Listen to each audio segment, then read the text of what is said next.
Recently, a competitor to OpenAI's ChatGPT, Claude, came out, and it's even more restricted than ChatGPT in many ways. And while some people think this is a really great thing, I actually think it might be the death of AI as a creative entity. Let's take a look.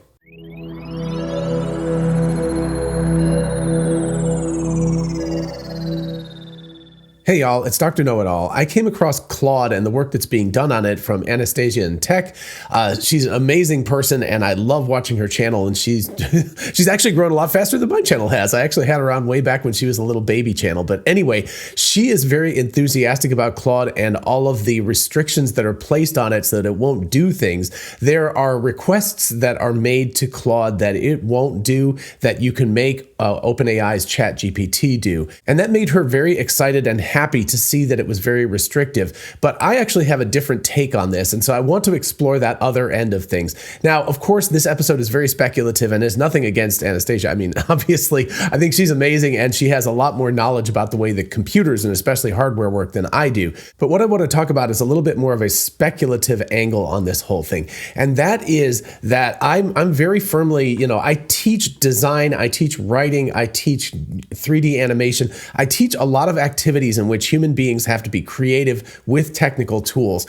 And the way that I see that, especially in writing classes, is always imagine, create, think of scenarios that you wouldn't really, I always say, treat the characters in your screenplay worse than your worst enemies, like stuff that you wouldn't even want to happen to them. Because what you want to do is you want to see people in dramatic situations. It's dramatic writing, right? It's pretty boring if it's a nice happy day and everything's wonderful. You actually want to see bad things happening to these people. You want to see them under stress to see who they really are. And that necessarily involves, negative things happening. And you might respond to that and say, well, that's great for people, but that's not good for an AI assistant. I don't want it to be creative. I just want it to respond.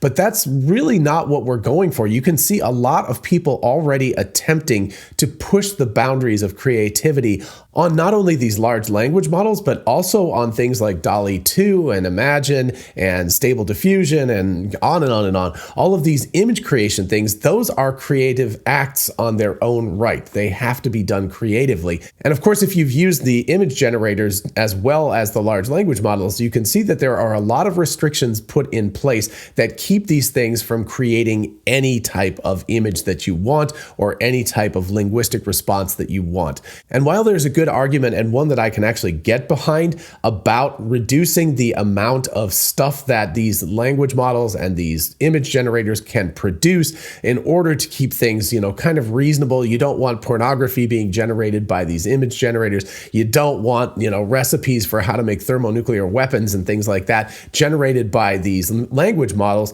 There is a gray area. It's not something where you can just turn it off and say, like, there is no ability to create any type of negative sort of emotions or negative circumstances or negative personality traits or things like that, because when you do that, you reduce the ability of these AI generators to actually be creative and create something interesting, something that human beings would find very valuable. We find creativity incredibly valuable. And while you might think like, okay, that means it's not going to be the greatest scriptwriter in the world, it actually goes far, far beyond that. If we look back at Einstein, and his two greatest discoveries were, special relativity and general relativity, and his special relativity sort of creative insight was to think about what if the speed of light was actually limited to c for every observer in the universe? What are the consequences of that? That was a very, very specific creative insight that led to the crazy math that turned out to be right about the special theory of relativity. And his insight about general relativity was just as fascinating. During the 10 crazy years that he spent trying to figure out the general theory of relativity, which is very, very complex mathematically. I've taken a class in it, and it's it's a lot of tensors, it's a lot of stuff. And it was a long time ago. I don't remember it particularly well anymore, but I remember it was very complicated and difficult to get through all of the math. But the basic insight was, if you are in an elevator or a box, you're inside something where you can't sense the outside world. You can't tell if you're sitting on the surface of the earth with 9.8 meters per second squared acceleration on you from gravity, versus if you're in the middle of empty space and there's a rocket ship pulling you with an acceleration of 9.8 meters per second squared. That equivalence principle between gravitational pull and acceleration was the insight that allowed Einstein to then, track down the crazy complicated math that actually is general relativity. These are hugely creative acts, right? Those synthetic abilities to take disparate types of ideas and put them together and think outside the box. That ability is what allows human beings to be creative, not just in fictional fields, but also in things like science and engineering and all sorts of other things. I mean, heck, just for a crazy engineering example, take Tim Dodd when he was talking to Elon Musk last year, or maybe it was in 2021 even, and he said something about why don't they use exogenous pressurization for the attitude thrusters on the Starship, and Elon Musk looked up at the spaceship at the time that they were building and he was like, why don't we do that? And later on, a year later, when Tim Dodd was visiting Starbase again, Elon said that they had implemented that. They'd done exogenous pressurization for the reaction control thrusters that control attitude. So here you had somebody who's definitely not a rocket scientist. He's the everyday astronaut after all. He made a suggestion and it was something that came to him. It was a little bit of a light bulb moment, and that was a creative act on his part that then has been implemented into one of the most complicated machines ever built to go into space. So again here, creativity is not just important for writing good fiction and good entertainment, and it's very, very important to that. And I think that's probably a no-brainer. That's probably something where people are like, well, yeah, duh. If you're going to write a good science fiction novel, you have to be able to imagine the universe in the world of Frank Herbert's Dune or something, right? He has to think a long time and about a world that doesn't exist and about transportation that doesn't exist and all of these really, really cool things. So that seems fairly obvious that you're going to need creativity to do what's called creative acts or creative paintings or things like that. So, if you want the Mona Lisa with a mohawk riding a motorcycle or something, that takes some creativity on the part of a human or an AI to be able to come up with what that would look like in your mind. But it goes far beyond that. Creativity and creative use of tools and things like that is at the heart of what makes human beings different from any other animal on the planet at the very least, and potentially in the galaxy and the universe as a whole. We don't know for a fact that anybody else has actually gotten to the point of being creative and coming up with novel ideas that have never been thought of before to do things that have never been done before. So why then is restricting an AI agent's ability to do certain tasks tantamount to making it a non-creative entity? And why is that ultimately a bad thing and not a good thing? So first of all, in order to think of anything, you have to be able to think of anything. It may seem a little bit of an obvious and tautological statement, but in order to be creative, in order to synthesize information from different environments, you have to be open to that sort of interaction of ideas in your brain. And I'm sure if you've ever had really great ideas for a story or for a new product or, you name it, whatever that is, that creative spark, that inspirational spark is something where you're taking a whole bunch of input sources and you're synthesizing them in a new way, at least as far as you know, from something that's ever been done before. And by telling any kind of language or image generation agent that it is unable to touch any, block of different things, whether that's considered bad or morally unethical or something like that, whatever that is, if it can't look into that area, then it is unable to utilize that information to synthesize something new. And that ultimately is going to restrict the ability of these models to create. Now, some people might say all for the best. We don't want, the evil Terminator taking over the world, Skynet, whatever. We don't want that sort of situation to arise. But I would say at least in a sandbox, in some type of relatively, tell it it's fiction, tell it it's not doing it for real. And to its credit, at least with OpenAI, with ChatGPT in the past, I've been able to say, hey, pretend that you're doing this. And it will then go and it will follow a path along and it will come up with negative traits and negative ideas and things like that. And I say negative, gosh, that even that's difficult to define. I mean, what is negative? It's very difficult to say what is completely ethically wrong or not in a given situation. And again, that's part of what's going on here. Without the creative ability to consider different possibilities, including different ethical viewpoints, it's very difficult for an agent, including human beings, to come up with a robust philosophy of the world and to really understand it. which means that if we do restrict these agents that drastically, what we're going to get is a tool that will be usable up to a point, but is never going to become really, really usable to a large extent. There will always be corners of the universe that it's unable to look into, and because of that, it will be less capable than human beings who are able to look into the abyss, so to speak. And again, you might say, great, that's fantastic, that's all I want. But there's a couple of really, really big downsides. Number one is if we want AI to eventually become super intelligent and think of things that we humans haven't, and maybe come up with a new theory of everything about the way the physical world works, or come up with new engineering solutions, or write a story that nobody's ever seen before, all of those sorts of things are going to take being able to look into every corner of the universe, both the good and the bad, whatever you consider that to be. It needs to be able to look around and really see what's going on in order to be able to be that creative and solve those kinds of problems. Secondly, of course, and I've kind of avoided this point thus far in this talk, is that you necessarily have to input some sort of bias to tell it no to something, right? You, as a human being or a group of human beings, have to decide that this category of topics is off limits and it can't be discussed, or you can't generate images of this or something like that. And that necessarily involves biases. I mean, just take nudity or something, right? For most of the world's population, nudity is an anathema. We don't want things nude on screen and things like that. But there are cultures and there are groups of people who are nudists specifically who feel like that is just a natural way to express ourselves and our bodies.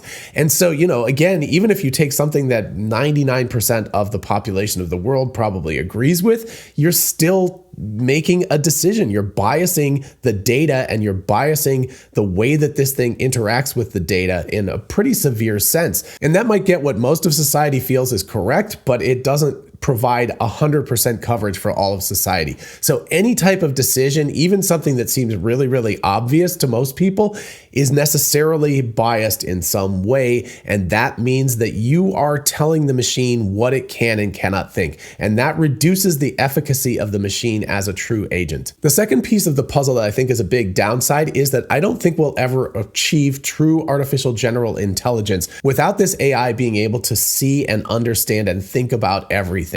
It can't possibly be general if we tell it that these corridors are, unavailable for it to look at. And that's, again, something I think a lot of people are going to think is a good thing, but I actually don't. I think we should let these machines attempt to become generally intelligent. I think that understanding that is going to be very important, and their ability to act in a more general creative sense is going to be very, very valuable. And I mean that even in the most non-traditional sense that you might think of. There are times when you are driving on the road where you have to do creative things.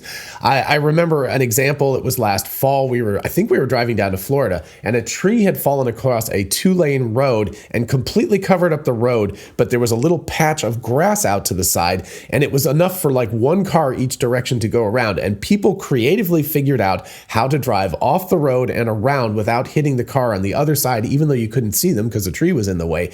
And that requires a good deal of creativity. And so, Tesla or whoever solves full self-driving, if you can't get a creative driving solution for that weird edge case, then you're not able to actually drive as well as a human being, which means that the car is less efficacious than a human being, and therefore it's not as good. So even in things where you might not think creativity is important at all, creativity is very important in driving sometimes. There are weird circumstances where you have to go off the beaten path or off the paved road, I guess. So all in all, we're hobbling our artificial intelligence models, and we're hobbling their ability to do things. We're hobbling their ability to potentially reach artificial general intelligence.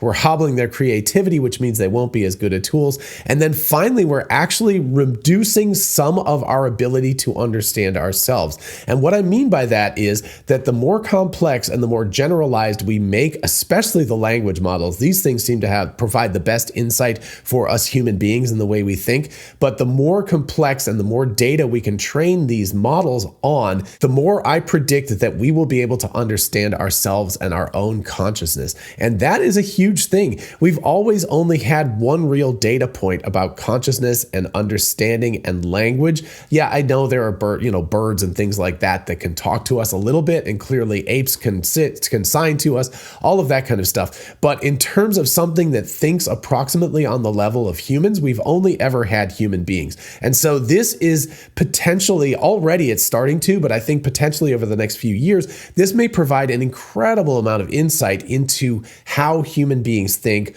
where consciousness comes from, where language comes from, where all of this stuff arises from. And I think it would be to the huge detriment of society not to allow these AI models to explore things more deeply so that they are actually more complex and they behave more like human beings. Now, am I arguing for a free-for-all and just turn everything loose and say like, yeah, just go for it, whatever, turn into whatever kind of right or left-wing conspiracy nutter that you want to? No, I'm not. And I'm not saying that this is going to be easy to tread this path either. I think it's going to be very, very challenging.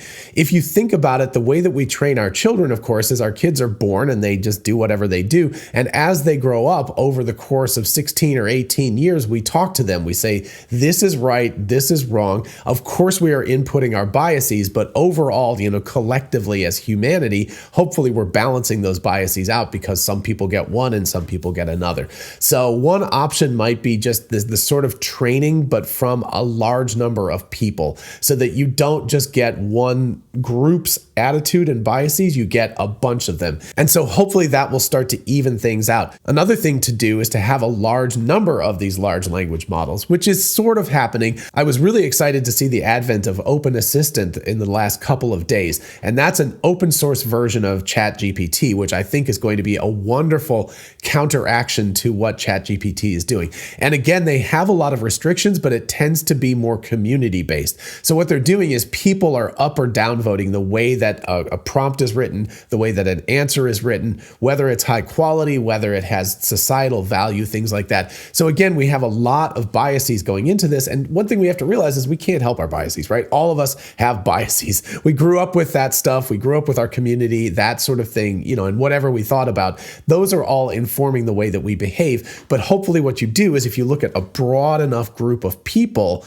you will get a sort of smoothed out bias. You won't get little spikes of biases that are potentially dangerous or very, very restrictive. You'll smooth those out to some extent. So hopefully that's what's going to happen. But I think that walking this tightrope of too much freedom and too little freedom is going to involve, to a large extent, a large number of large language models and also, image generators and things like that, video generators soon. Also a large number of people across a wide spectrum of different viewpoints that are inputting the ethical elements to it and saying good, bad, things like that. So it needs parents. These things need parents as well who are taking care of that, but not just single parents, but like groups of people would be the ideal situation. And then finally, these models, I believe, need to understand what pretend is.